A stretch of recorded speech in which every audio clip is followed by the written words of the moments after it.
No esquema da figura a seguir, o fio F, horizontalmente suspenso e fixo nos pontos do suporte P, passa entre os polos de um ímã em que o campo magnético é suposto horizontal e uniforme.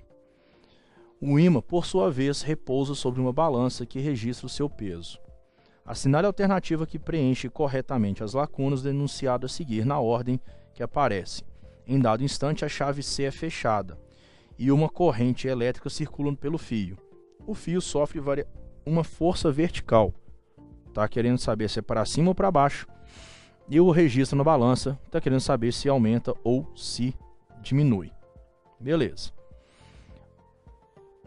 Pensando nesse pedaço, vamos mudar um pouco, colocar esse desenho em outra perspectiva para a gente. Como se eu tivesse o Polo Norte aqui nessa região, o Polo Sul aqui nessa região. Sabemos então que nós teríamos um campo magnético, como a questão disse, horizontal e uniforme, do norte para o sul. Aqui nós temos o campo magnético. E o fio condutor, ele está atravessando essa região. A gente vai precisar utilizar a regra do tapa para poder fazer o tapa na questão e achar a direção e o sentido da força magnética.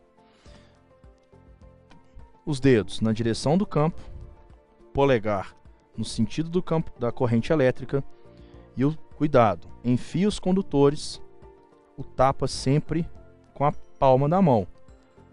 Não confunda com a regra do tapa da parte da carga movimentando na direção do campo magnético, porque lá nós estamos mexendo com a carga negativa, ela vai tomar o tapa com as costas da mão, a positiva com a palma. Aqui é justamente por conta da corrente que a gente utiliza, é sempre a corrente convencional. E aqui vai sair uma corrente dessa região. Todas as questões a gente vai usar a corrente convencional. E a gente sabe então se a corrente convencional está nesse sentido, o elétron está dando no sentido oposto, ou os portadores de cargas negativas. Por isso que há essa correção, o tapa sempre com a palma da mão. Beleza.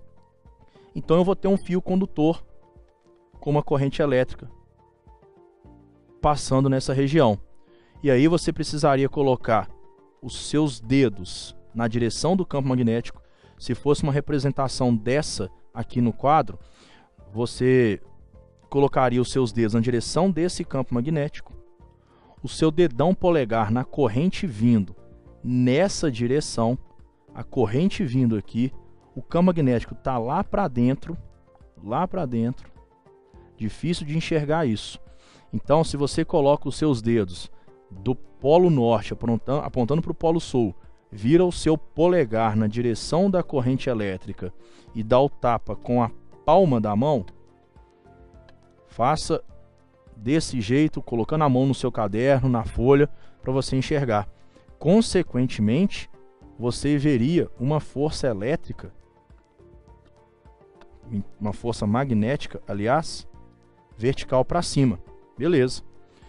Uma corrente circula pelo fio. O fio sofre uma força vertical para cima.